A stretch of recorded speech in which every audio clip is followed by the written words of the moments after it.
Welcome friends, स्वागत है आपका आपके अपने यूट्यूब चैनल एस्पिरेंट्स में। Aspirants, share your knowledge. जितनी आप अपनी नॉलेज को शेयर करोगे उतनी ही आपकी नॉलेज ज़्यादा इंप्रूव होगी।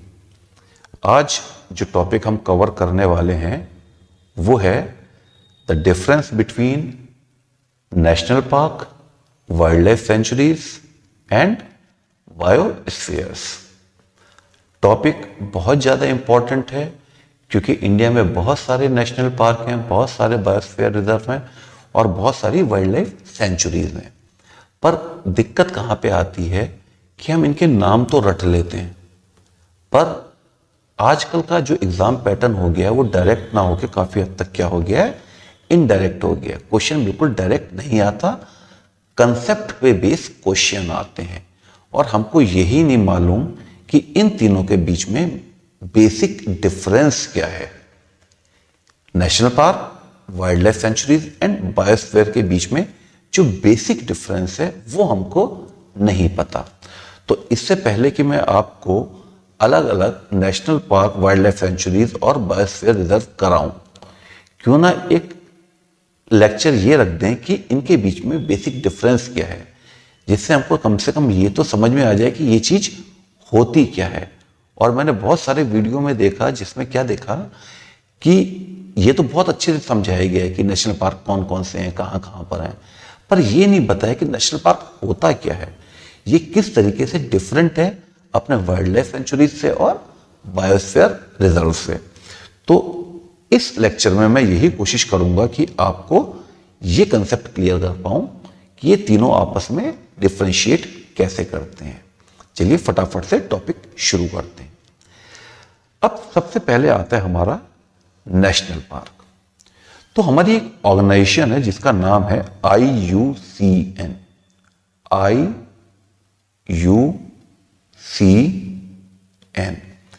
जिसकी फुल फॉर्म होती है international union for conservation of nature. ये यूनेस्को के अंडर आती है, यूएन की एक ऑर्गेनाइजेशन है। अब इसने क्या किया कि इसने देखा कि हमारे फ्लोरा एंड फौना, फ्लोरा मतलब प्लांट्स एंड फौना मतलब एनिमल्स, कि कौन कौन से हमारे फ्लोरा एंड फौना जो हैं वो रेयर हैं या इंडेंजर्ड कंडीशंस में हैं या फिर एक्सटिंक्ट यानी कि विलुप्त होने की कहानी पे है। तो उसके हिसाब से उसने कुछ एरिया बांट दिए और उसके जो एरिया थे, प्रोटेक्टेड एरिया, वो थे 1 2 3 4 5 6। अब जैसे जैसे मैं नीचे की ओर जाऊंगा, यानी कि 1 पे जो सबसे ज्यादा रिस्ट्रिक्शंस होंगी, सबसे ज्यादा होंगी नंबर 1 पे, उससे थोड़ी सी कम होंगी 2 पे और 6 पे आई जाएगी लीस्ट सबसे कम रेस्ट्रिक्शंस। तो उस हिसाब से IUCN ने एरिया को डिवाइड कर दिया। अब फॉर्चुनेटली कहो चाहे अनफॉर्चुनेटली कहो, हमारे यहां जो नंबर 1 है ये है ही नहीं अभी कोई। हमने किसी भी एरिया को IUCN की नंबर 1 कैटेगरी में नहीं रखा हुआ है। हाँ, नंबर 2 से लेकर नंबर 6 तक हमारे यहां एग्जिस्ट करते हैं।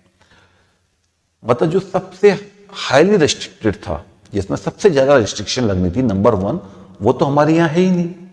अब इसके बाद आ जाता है नंबर 2, ये वाला IUCN की कैटेगरी 2।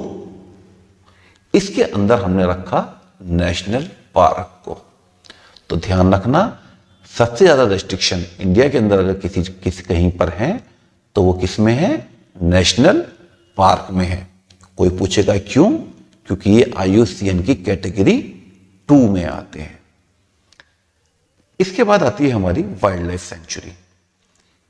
इसमें रेस्ट्रिक्शन थोड़ी सी और कम होगी। मैंने आपको कहा था 1 2 3 4 जैसे जैसे नीचे जाएंगे रेस्ट्रिक्शन कम होती जाएंगी।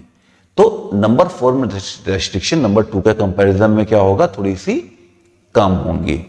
तो वाइल्ड लाइफ सेंचुरीज में क्या होती है, रेस्ट्रिक्शन थोड़ी सी और कम हो जाती है। और उसके बाद आता है बायोस्फीयर रिजर्व।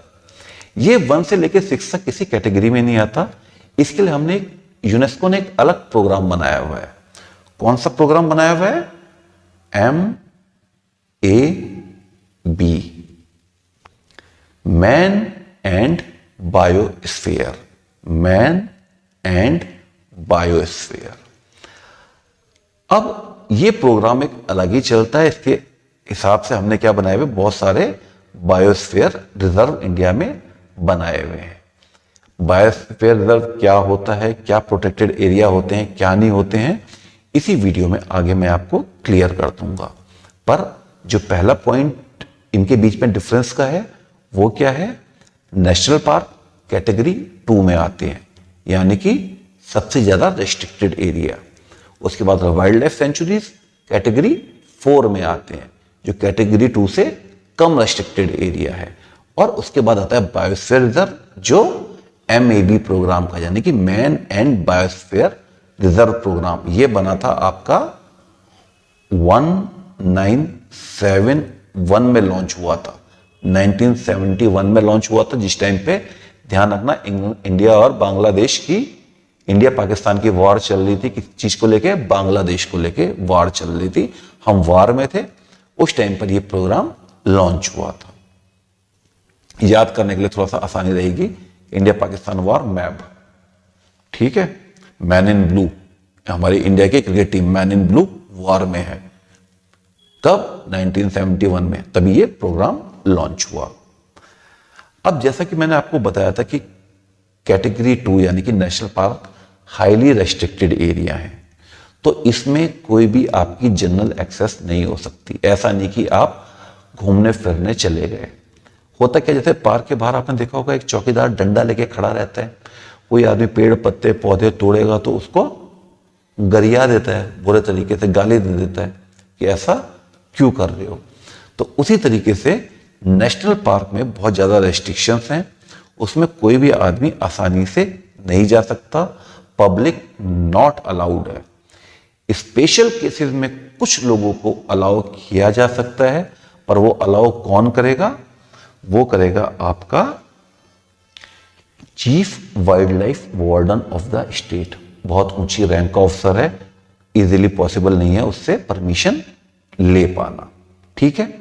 और जब ये सब चीजें कुछ भी अलाउड नहीं है, तो ऑब्वियसली वहां पर आप क्या नहीं कर सकते? ग्रेजिंग नहीं कर सकते, हंटिंग नहीं कर सकते, फॉरेस्ट्री कल्टीवेशन, मतलब लकड़ी चुगाने जा रहे हैं, जानवर चुगाने जा रहे हैं, या फिर खेती कर रहे हैं, ये सब हम नेशनल पार्क के अंदर नहीं कर सकते। इट इज हाईली रेस्ट्रिक्टेड और प्रोहिबिटेड, बिल्कुल मना है, क्योंकि ये कैटेगरी 2 के अंदर आता है। उसके बाद आती है क्या? आपकी वाइल्ड लाइफ सेंचुरीज, ठीक है। इसमें रेस्ट्रिक्शन थोड़ी सी कम हो जाती हैं और आप विजिट कर सकते हो, आप जा सकते हो। बट फिर क्या कहानी आती है कि चीफ वाइल्ड लाइफ वार्डन, यहां पर भी बहुत ऊंची रैंक आ गई है, वो चाहे तो लॉज को चेंज कर सकता है। वो ये कह सकता है कि ठीक है, आप वाइल्ड लाइफ सेंचुरीज में क्या कर सकते हो? सपोज करो आप टाइगर देखने जा रहे हो, तो जिप्सी उनकी एक बाहर खड़ी रहती है, वो कहती है कि बैठो इसमें और आपको हम सफारी पे लेके जाते हैं। पर उसका टाइमिंग है सपोज करो 10 से लेके सुबह 10 टू इवनिंग 6 तक। तो चीफ वाइल्ड लाइफ वार्डन देखता है, नहीं यार आज कुछ माहौल खराब है, मेरे को लगता है, डाउट हो रहा है कि कुछ हंटर्स, कुछ लोग आए हुए हैं जो शेर का शिकार करने की कोशिश करेंगे। तो कहते नहीं, आज मैं परमिशन नहीं दूंगा, आज हम लोग क्या करेंगे? इन हंटर्स को पकड़ेंगे। तो चीफ वाइल्ड लाइफ वार्डन क्या कर सकता है? वाइल्ड लाइफ सेंचुरीज के लॉज में चेंज कर सकता है डिपेंडिंग ऑन सिचुएशन। इसके बाद आता है बायोस्फीयर रिजर्व। अब एक जो बायोस्फीयर रिजर्व है वो मोटे मोटे तौर पे 3 पार्ट में डिवाइड होता है। सबसे पहली चीज, जो इंपॉर्टेंट चीज है, वो मैं आपको ये बता दूं कि ये जो बायोस्फीयर रिजर्व है ये सबसे बड़ा है, ठीक है। एरिया वाइज अगर मैं नेशनल पार्क लूं, वाइल्ड लाइफ सेंचुरीज लूं या बायोस्फीयर रिजर्व लूं, तो बायोस्फीयर रिजर्व सबसे बड़ा है और इसके अंदर एक या एक से ज्यादा वाइल्ड लाइफ सेंचुरीज भी आ सकती हैं या फिर नेशनल पार्क भी आ सकते हैं। समझ गए? ये पूरे का पूरा ये क्या हो गया? आपका बायोस्फीयर रिजर्व हो गया। और इसके अंदर एक या एक से ज्यादा क्या आ सकती हैं, वाइल्ड लाइफ सेंचुरी आ गई, या एक से ज्यादा क्या आ सकते हैं, नेशनल पार्क भी आ सकते हैं। अब ये जो बायोस्फीयर रिजर्व है, इसके लिए एक अलग डायग्राम से मैं आपको समझाऊंगा, पर मोटा मोटा मैं आपको बता देता हूं कि सपोज करो ये आपका एक बायोस्फीयर रिजर्व है। इसमें 3 पार्ट होते हैं। सबसे पहला होता है इसका कोर पार्ट, ये है इसका क्या, कोर।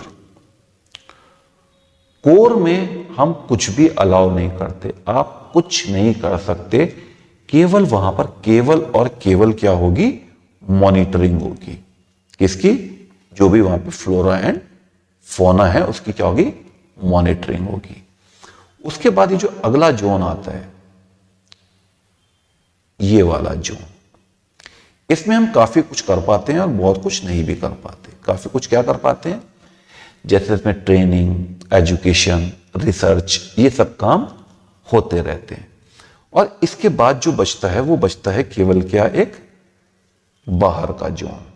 बाहर का जोन यानी कि ये वाला, ये जो जोन है, इसमें क्या है, ह्यूमन सेटलमेंट भी रहते हैं, क्योंकि बायोस्फीयर रिजर्व का मतलब है मैन एंड बायोस्फीयर। आदमी और नेचर आपस में बैलेंस बनाकर कैसे चले।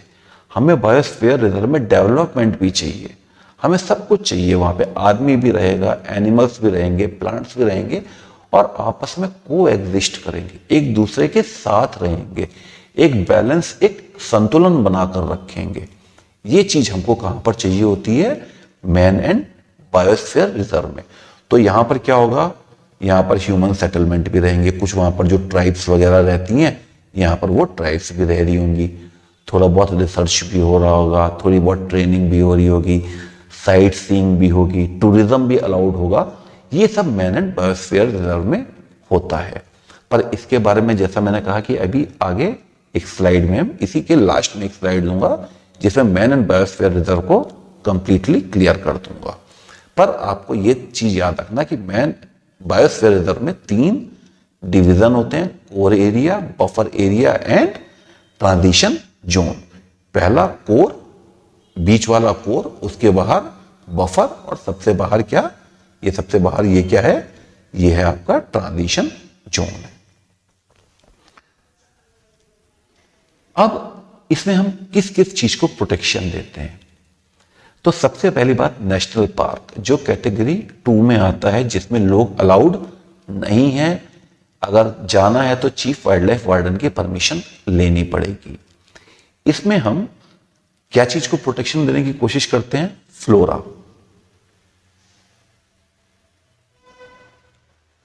फ्लोरा कहते हैं आपका प्लांट लाइफ को, ठीक है। उसके बाद फोना, फोना कहते हैं आपके एनिमल्स को, जो वहां पे स्पीसीज रह रही हैं, स्पेशल कुछ स्पीसीज रहती हैं जो शायद एक्सटिंक्ट भी हो सकते, होने की कगार पे हो, या फिर द रेयर स्पीसीज जो होती हैं उनको हम प्रोटेक्शन देते हैं।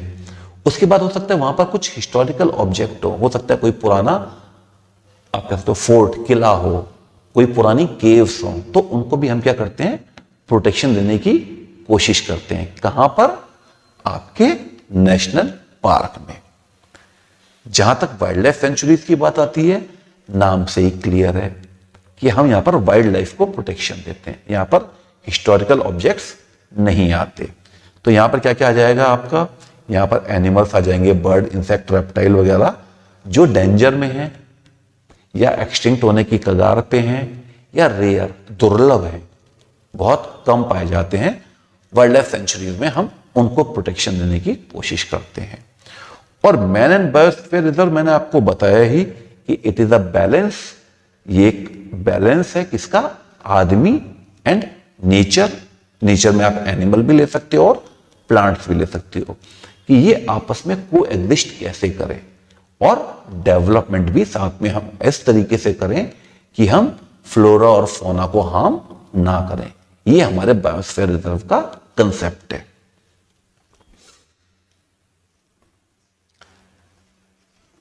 अब परमिशन मैंने आपको पहले भी बताई थी कि अगर आपको नेशनल पार्क कैटेगरी 2 में जाना है, जो कि हाईली रेस्ट्रिक्टेड एरिया है, तो आपको किसकी परमिशन लेनी पड़ेगी?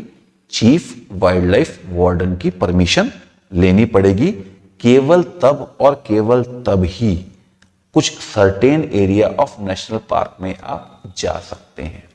जैसे एक एग्जांपल ले लो, सपोज करो वहां पर एक केव है और हमारे आर्कोलॉजिस्ट उसमें कुछ रिस्टोरेशन, कुछ सुधार करना चाहते हैं, कुछ उसको मरम्मत का काम करना चाहते हैं, तो वो ऐसे ही नहीं घुस जाएंगे। वो क्या कहेंगे? चीफ वाइल्ड लाइफ वार्डन से परमिशन लेंगे कि हमें उस केव के अंदर जाना है। वहां पर कुछ हो सकता है दीवारों पे कुछ क्या बनाया हुआ हो, उन्होंने पेंटिंग टाइप के बनाते थे जैसे पहले, वो बनाई हुई है, तो हमें उसका थोड़ा सा प्रोटेक्शन करना है, तो हमको क्या करो? परमिशन दो। तो चीफ वाइल्ड लाइफ वार्डन क्या करेगा? इस चीज की परमिशन देगा कि ठीक है भाई, इतने दिन के लिए आप जा सकते हो, इन ऑफिसर्स को साथ में लेके जाओ, अपना काम करो और चुपचाप से बाहर आ जाओ, बिना फ्लोरा फौना और आपके जो हिस्टोरिकल ऑब्जेक्ट हैं इनको हार्म पहुंचाए, आप ये सब काम कर सकते हो। तो कैटेगरी 2 है पक्का, और पक्का नेशनल पार्क में किसकी परमिशन लेनी है आपको? चीफ वाइल्ड लाइफ वार्डन की परमिशन लेनी ही लेनी है। जहां तक वाइल्ड लाइफ सेंचुरी की कहानी थी, नॉट रिक्वायर्ड, बट नॉर्मली क्या होता है वहां पर आपकी साइट सीइंग, सफारी, ये सब अलाउड होती है। पर फिर वही खेल आता है क्या कि कुछ केस में चीफ वाइल्ड लाइफ वार्डन क्या कर सकता है? उस चीज को, उस परमिशन को, उन लॉज को चेंज कर सकता है, बाय लॉज को चेंज कर सकता है। और सबसे इंपॉर्टेंट क्या आता है? आपका बायोस्फीयर रिजर्व। अब बायोस्फीयर रिजर्व की कहानी क्या है कि आपको किस एरिया में घूमना है। मैंने आपको कहा था ये बायोस्फीयर रिजर्व है, कोर एरिया में तो मैं आपको जाने ही नहीं दूंगा क्योंकि मॉनिटरिंग हो सकती है। यहां पर मैं किसके लिए जाने दूंगा आपको? कि आपको रिसर्च करनी है, ट्रेनिंग करनी है, इसके लिए जाने दूंगा, या फिर बफर जोन में घूमने दूंगा, ठीक है। पर इसी बायोस्फीयर रिजर्व में हो सकता है यहां पर एक क्या हो? नेशनल पार्क हो, और यहां पर एक क्या हो? और नेशनल पार्क हो। तो सॉरी बॉस, इन दोनों नेशनल पार्क में, भले ही ये बाहर हैं, बफर जोन में है, पर इन दोनों नेशनल पार्क में जाने में आपको नहीं दूंगा। तो ये किस चीज पे डिपेंड करता है कि आप कौन से एरिया में घूमना चाहते हो सकता है सॉरी, इसी वाइल्ड लाइफ, इसी बायोस्फीयर रिजर्व में यहां पर एक क्या है? वाइल्ड लाइफ सेंचुरी है, या फिर एक टाइगर रिजर्व है। तो टाइगर रिजर्व में भी कोर जोन होता है और बफर जोन होता है। तो मैं फिर आपको कहूंगा कि आप कोर जोन में नहीं जा सकते टाइगर रिजर्व के, पर बफर जोन में आप जा सकते हैं। तो वाइल्ड लाइफ सेंचुरी में जो परमिशन होती है वो डिपेंड करती है किस एरिया में आप घूमना चाहते हैं, किस एरिया में आप जाना चाहते हैं। अब जो इसका लास्ट पॉइंट है, national park, it is always owned by government. सरकारी संपत्ति है, सरकार का पूरा इंटरफेरेंस है, चीफ वाइल्ड लाइफ वार्डन पूरी देखभाल करेगा।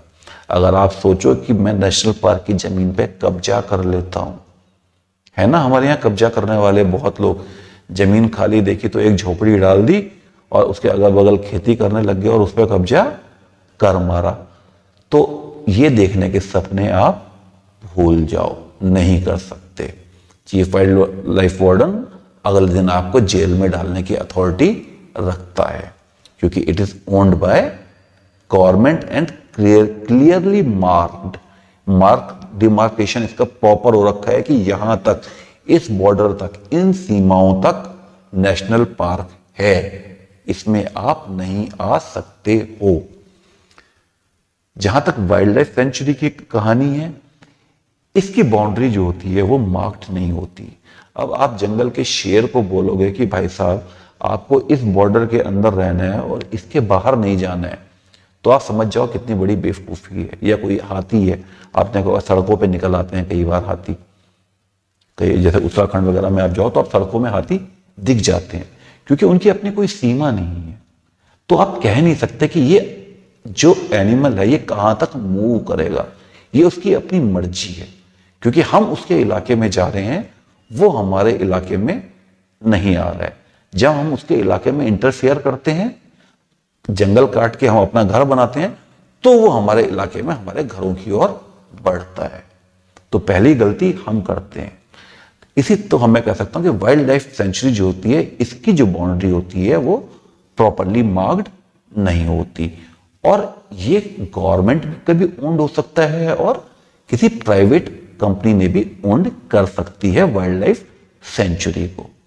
इंडिया में एक आधी वाइल्ड लाइफ सेंचुरी ऐसी है जो प्राइवेटली ओन्ड है। तो जब मैं वाइल्ड लाइफ सेंचुरी आपको पूरा एक लेक्चर पढ़ाऊंगा, उसमें बता दूंगा कि कौन सी वो एक वाइल्ड लाइफ सेंचुरी है जो कि प्राइवेटली ओन्ड है। और जहां तक बायोस्फीयर रिजर्व की कहानी है, ये तो आप भूल ही जाओ कि कौन ओन करेगा, कौन ओन नहीं करेगा, कौन खरीदेगा, कौन नहीं खरीदेगा, क्योंकि वहां पर अलग अलग एरिया होते हैं। कुछ जगह पे सेटलमेंट्स भी रहते हैं, कुछ जगह पे ट्रेनिंग रिसर्च भी रहती है, जो कि इस डायग्राम में मैं एक्सप्लेन करूंगा, और उसके बाद ये टॉपिक खत्म हो जाएगा। तो ये है आपका एक बायोस्फीयर रिजर्व। तो ये टोटल तो मान के आप चलो, ये पूरे का पूरा क्या है, आपके बायोस्फीयर रिजर्व का एरिया है। ठीक है। अब इसके अंदर यहां पर एक आता है कोर एरिया। ये है आपका क्या, कोर एरिया। अब इस कोर एरिया में केवल एक चीज अलाउड है, दैट इज मॉनिटरिंग, एम। केवल क्या अलाउड है, आपकी मॉनिटरिंग। आप ये नहीं कर सकते कि वहां पर रिसर्च करो, ट्रेनिंग करो, ना ना ना ना ना, कुछ नहीं। केवल मॉनिटर करेंगे वहां के फ्लोरा एंड फौना को, जो कि रेयर हैं, एक्सटिंक्ट हो सकते हैं या इंडेंजर है। सपोज करो टाइगर ही है, उसमें इस कोर एरिया में सपोज करो 2 मिनट के लिए कि शायद टाइगर रहता है, तो हम क्या करेंगे, वहां पर कैमरेज लगा देंगे मॉनिटरिंग के लिए, वाईफाई कैमरे की, इंफ्रारेड वाईफाई कैमरे की, ये टाइगर का मूवमेंट क्या है, कितने टाइगर की पॉपुलेशन कैसे बढ़ रही है, और हम बाहर में रहकर, बाहर में कहां पर, इसके बाद वाले जोन में रहकर हम इनको देखेंगे। तो कोर एरिया केवल एक और एक ही काम आता है, that is for monitoring purpose, nothing else. उसके बाद जो अगला आता है, ये आता है बफर जोन। ये आपका ये वाला जो जोन है,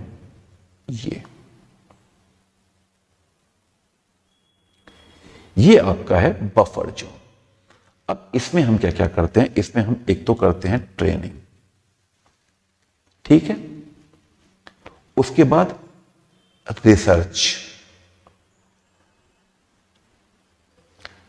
रिसर्च के लिए स्टेशन बनाए रहते हैं। अब मैंने बोला अंदर हमने इंफ्रारेड कैमरे लगाए हुए हैं, बाहर हम उसका मूवमेंट देख रहे हैं, तो रिसर्च स्टेशन हमने बाहर बना दिया। और एजुकेशन, बेसिकली रिसर्च, एजुकेशन और ट्रेनिंग जो होती है वो इस एरिया में होती है। अब इसके बाद आता है ये पूरे का पूरा बचा हुआ जोन, इसको हम कलर चेंज कर देते हैं। ये पूरा जोन है, इसके बाहर का जितना भी ये बचा हुआ है, ये पूरा जोन है आपका।